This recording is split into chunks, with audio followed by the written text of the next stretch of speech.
তো বিয়ে বিয়ে অনেক দিন বিয়ের তোমাদেরকে ফাংশন দেখিয়েছি, আর আমিও এখানে বিয়ে বাড়িতে ব্যস্ত ছিলাম। আর বিয়ের যা নিয়ম ফিরানির থেকে আরম্ভ করে মানে জামাই খাওয়ার থেকে আরম্ভ করে সব কাজ কমপ্লিট। আর আজকে চলে আসছি আমার ডেইলি লাইফে। তো welcome back to my channel. আশা করি তোমরা সবাই ভালো আছো, সুস্থ আছো। আমিও ভালো আছি, সুস্থ আছি। আর আমার শরীর ভীষণ খারাপ বন্ধুরা, তোমরা আওয়াজ শুনলে বুঝতে পারবা। আমার ঠান্ডা লেগে কাশ, তারপরে জ্বর, এই কদিন খুব অসুস্থ ছিল, বিছনায় ছিলাম বলতে গেলে। কোনো রকম রান্না বান্না করে খেয়েছি, আর কান দুটা না পুরা বন্ধ হয়ে গিয়েছে আমার। তো ভাবছিলাম আজকে ডক্টরের কাছে যাওয়া হয়নি আর কি। আর আজকে অনেক কাজ করে সকালবেলা থেকে, অনেক কাজ আজকে মানে হয়েছে, সবটা তোমাদের শেয়ার করিনি। আর স্নান করা, পূজা দেওয়া সব কাজ কমপ্লিট। আর এই বিছনার তুষকটা আজকে আমি রোদ্দুর দিয়ে দিয়েছি, চলো তোমাদেরকে শেয়ার করি। যে বিছনা তুষকটা রোদ দিয়েছি আজকে, আমার শীতকালে না একটু রোদ দিলে ভালো লাগে। আর এখানে কাপড় ধুয়েছি কয়েকটা, ওইখানে পিছনেও কাপড় ধোয়া রয়েছে। আর এটা নিয়েছি চালতা, এখন কাটবো, কেটে টক বানাবো আর কি। আর কিচেনের কাজ সব কমপ্লিট। আর ছেলেকে আজকে এসে বুটের ছাতু দিয়ে খেয়ে চলে গিয়েছে। এখন না ও কি করে, রুটি খেতে চায় না, বলে রুটি খেলে বলে গ্যাস হয়ে যায়। তো সেই জন্য ওকে আমি বুটের ছাতু দিয়ে দিয়েছি, দুধ দিয়ে খেয়ে চলে গিয়েছে। আর এখন আমি নাস্তা করব মানে অনেক দেরি হয়ে গিয়েছে। তো তার লেগে ভাবলাম না আমি একটু জল রুটি বানিয়ে নাস্তাটা করে নিই, তারপর রান্না করব। বলতে গেলে আজকে তোমার দাদা ভাই বাড়িতে রয়েছে, তো সেই জন্য নিয়ে আসছে সরপুঁটি মাছ। তো আজকে সরপুঁটি মাছ রান্না করব। আর কি কি রান্না করি তোমাদেরকে সব শেয়ার করব। আর এদিকে মাছের তেলটা রয়েছে। বাসন মোটামুটি সব গুছিয়ে নিয়েছি, বাসন যা যা ধুয়েছিলাম সকালবেলা। আর খালি ভাতের হাঁড়িটা ধুই নেই, কারণ দাদা ভাই সকালবেলা একটু ভাত ছিল তো কালকে রাত্রের, দাদা ভাই তরকারিটা গরম করে খেয়ে নিয়েছে। তো চলো এদিকে আমি এটা খেয়ে নিই, খেয়ে আবার তোমাদের পাশে আসছি। তো তাহলে চলো বসিয়ে দিয়েছি, এদিকে ভাতটা চাপিয়ে দিলাম। আর এই যে সব কিছু মিলে একটা চচ্চড়ি বানাবো, পালং দিয়েছি সাথে, আর বেগুন রয়েছে, আর সিম, সব কিছু মিলে একটা চচ্চড়ি বানিয়ে নেব। কাঁচা লঙ্কা কয়েকটা ফেলে নিয়েছি। পরে মাছ রান্না করব, মাছটা কী দিয়ে রান্না করে দেখি। আর হ্যাঁ, তোমাদেরকে একটা কথা বলতে ভুলে গিয়েছি, আমাদের বাড়িতে একটা নতুন মেম্বার আসছে। তোমরা তো সবাই জানো আমাদের বাড়িতে 3 জন, আমার ছেলে, আমি, তোমার দাদা ভাই। তো তারপর আরেকজন মেম্বার আসছে, তো সেই মেম্বারটাকে তোমাদেরকে নিশ্চয়ই আমি দেখাবো, সবটাই বলবো। দেখতে থাকো, স্কিপ না করে চ্যানেলটা, তাহলে বুঝতে পারবে আমাদের বাড়িতে নতুন মেম্বার কে আসছে। ভাতটা নামিয়ে আর বসিয়ে দিয়েছি মাছটা ভালো করে একটু ভাজা করে তারপরে আমি রান্না করব বেগুন দিয়ে আর আলু দিয়ে, আলু আর বেগুন দিয়ে রান্না করব। আর মাছের অল্প তেল রয়ে গিয়েছিল, সেটা অল্প আটা দিয়ে নিয়েছি, আটা দিয়ে বড়া করে নেব। আর এই তোমাদেরকে দেখিয়েছিলাম পালং, এই পালং চচ্চড়ি বানিয়ে নিচ্ছি একটু। আর কালকে বানিয়েছিলাম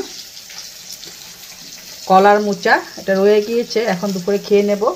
আর এইখানে এই প্রেসার কুকারটার মধ্যে সে চালতা কেটেছিলাম না, তোমাদের দেখিয়েছিলাম, সে চালতাটা না একটু জুস টাইপের বানাবো আর কি, পাতলা ডাইল টাইপের, ডাইল হবে না, খালি জল দিয়েছি, তোমাদেরকে দেখিয়ে নেব। আর সেটা খেলে মানে চালতাটা এভাবে বানিয়ে খেলে না আমাদের খুব কফ হয়ে যায়, তো কফটা না এরকম জুসটা খেয়ে নিলে কফটা মানে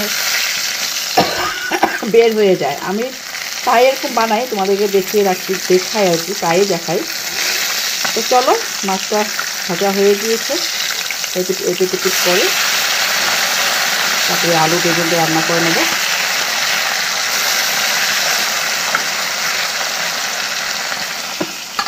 আর যে নিয়ে নিয়েছি শিলপাটা, এটাতে আমি মশলা করে নেব। একটু সর্ষা নিয়েছি, আর একটু জিরা গুঁড়া, ধনিয়া গুঁড়া, কাঁচা লঙ্কা। তো এদিকে আলু বেগুন সাঁতলিয়ে নিচ্ছি, আলু জিরা সম্বার দিয়ে সাঁতলানো হয়ে গেলে মশলাটা দিয়ে দেবো আর কি। আর মাছ ভাজা ফ্রাই হয়ে গিয়েছে। আর তোমাদেরকে বলেছিলাম মাছের তেল, এটা আমি একটু আটা দিয়ে আমরা 3 জনের জন্য 3টা ফ্রাই করে নিয়েছি। আর তোমাদেরকে বলেছিলাম চালতা কীভাবে বানাই, এই যে দেখো এভাবে পুরো সিটি ফেলে নিয়েছি। আর এটা কি করব আমি, তোমরা যেরকম পারো সর্ষে সম্বার, কেউ রাঁধুনির সস, আমি রসুন সম্বার দিই।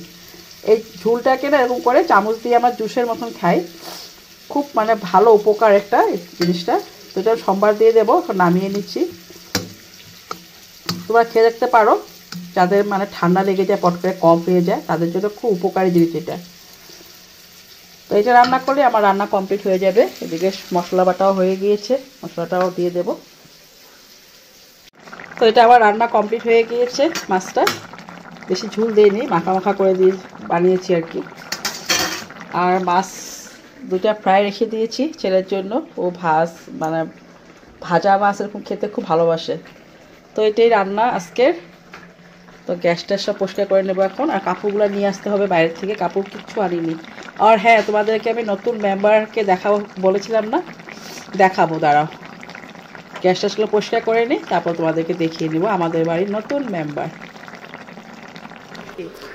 চলো বন্ধুরা, তোমাদেরকে বলেছিলাম না আমাদের বাড়িতে নতুন একটা মেম্বার আছে। এইটা আমাদের বাড়িতে নতুন মেম্বার, এত কিউট না?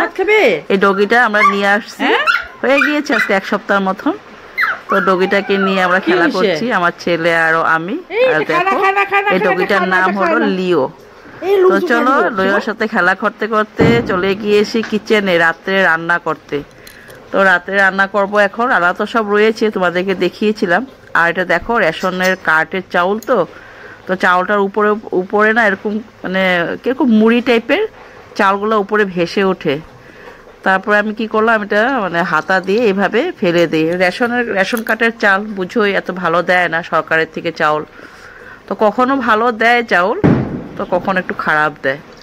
তো রাত্রেবেলা আমি এটাই রান্না করতেছি, যে ভাত আর বেগুন ভাজা। তো ভাতটা এখন হয়ে যাবে, একটু হলে নামিয়ে নেব।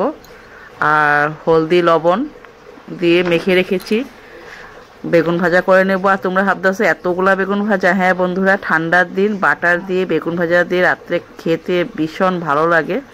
তো আজকের জন্য ভিডিওটা এখানে এন্ড করলাম।